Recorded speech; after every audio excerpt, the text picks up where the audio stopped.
bertaruh nyawa. Tidak layak untuk digunakan. Hidup dalam kesedihan. Buat makan sehari-hari gak cukup.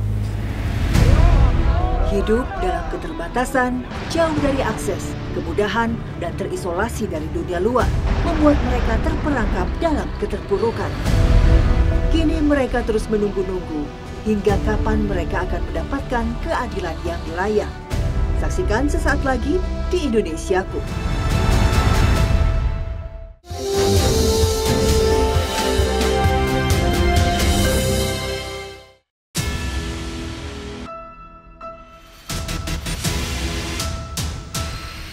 Perjalanan tim Indonesiaku akan menyambangi Desa Cibuluh, Kecamatan Cidaun, Kabupaten Cianjur. Yang terletak di kawasan pegunungan 900 meter di atas permukaan laut. Sebuah desa yang subur, namun warganya tak kunjung hidup makmur.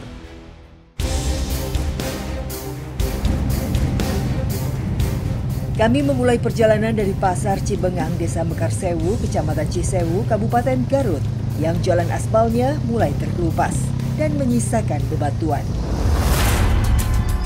Setelah berjalan kurang lebih 3 km, kami telah sampai di penghujung desa. Kami harus melewati jembatan gantung Cicadas yang menjadi penghubung antar dua kabupaten, Kabupaten Garut dengan Kabupaten Cianjur.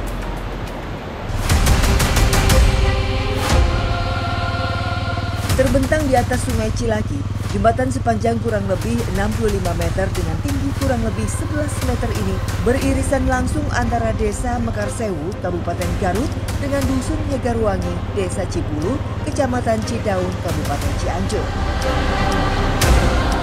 Jembatan ini menjadi salah satu akses utama warga Dusun Hegarwangi untuk menjual hasil bumi mereka.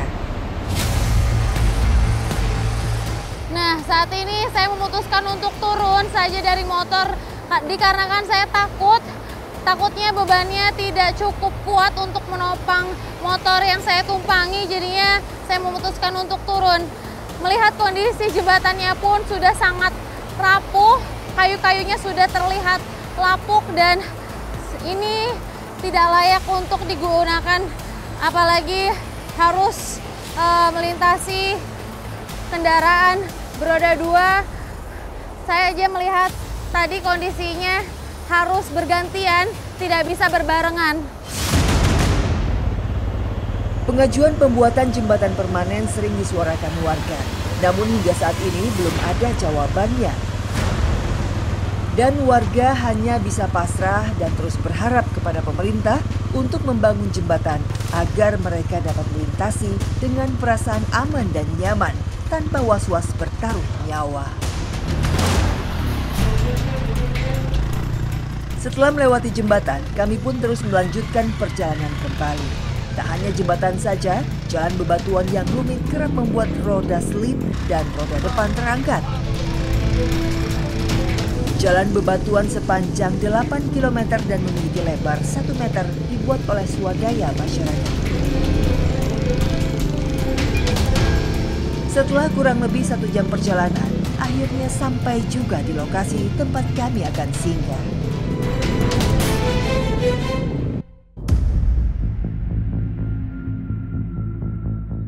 Inilah Desa Cibuluh yang terletak di ujung utara Kecamatan Cidaun, Kabupaten Cianjur, dan berbatasan langsung dengan Kabupaten Garut.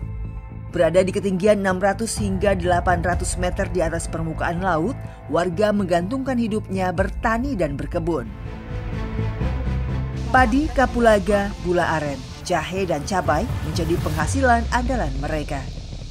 Nah, inilah cabai merah keriting yang biasanya warga di sini menanam dengan varian rusa dikarenakan cabai merah keriting ini tahan hama dan buahnya juga lebat.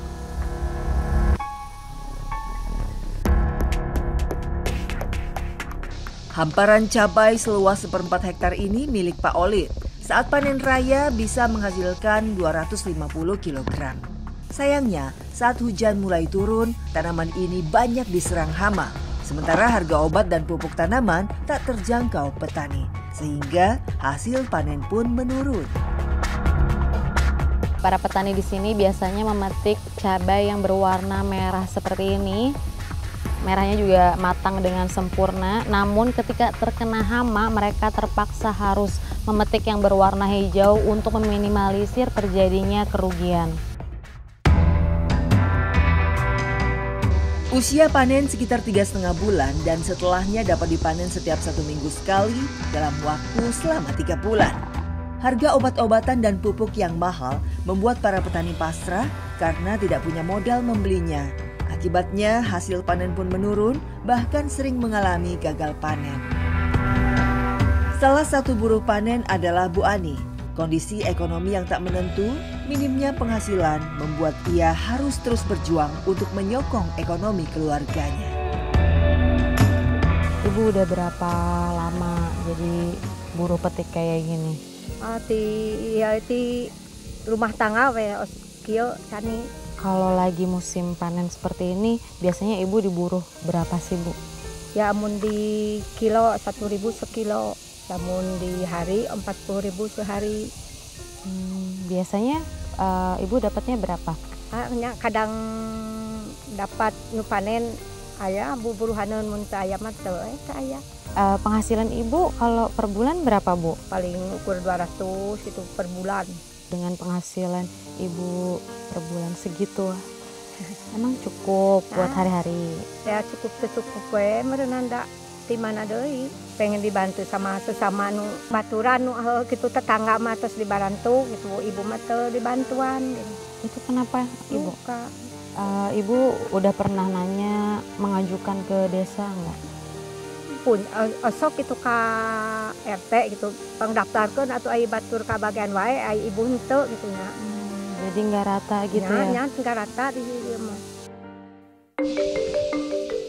Upah buruh dipatok Rp1.000 hingga Rp2.000 per kilonya. Sekali panen, buruh hanya bisa memetik 30 kg saja. Artinya Rp30.000 yang dapat dibawa pulang. Namun hasil itu tak setiap hari didapatnya. Semua cabai yang terkumpul lalu dibawa untuk proses selanjutnya. Cabai-cabai ini sebelum melalui tahap penyortiran harus ditimbang dulu untuk menentukan hasil yang didapat oleh para buruh. Sebelum dijual, cabai disortir terlebih dahulu.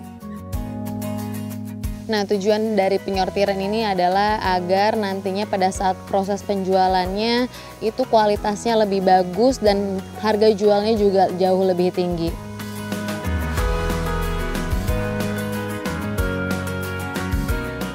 Harga cabai merah keriting di pengepul lokal dipatok Rp5.000 per kilonya, turun dari harga Rp15.000. Akibatnya, petani pun merugi. Mereka hanya bisa pasrah dan terus berharap pemerintah mengatur regulasi harga batas bawah cabai sehingga petani bisa hidup layak. Pak Olid, kesulitannya apa aja sih selama jadi petani ini dan kendalanya itu apa, Pak? Kesulitannya itu kita di modal kita itu pinjam dari pengepul. Kalau kita panennya lagi bagus, kita bisa bayar hutang ke pengepul, kalau tidak kita rugi. Nah, faktor dari kerugiannya itu dari apa, Pak? Biasanya kerugian itu dari cabainya yang kurang bagus, panen tidak melimpah, harga juga mempengaruhi, harga juga murah. Kalau minggu kemarin aja bisa nyampe 8.000 harganya di sini. Kita itu kalau harga segitu gak kebagian, habis aja pakai buruh sama yang ngangkut. Harapannya itu ke pemerintah, kita biar jalan bisa bagus, terus pupuk subsidi itu bisa nyampe ke sininya lebih mudah dan gak terlalu mahal gitu, dan obat-obatan kalau bisa jangan terlalu mahal gitu, karena jalannya kan susah lewat jembatan gantung.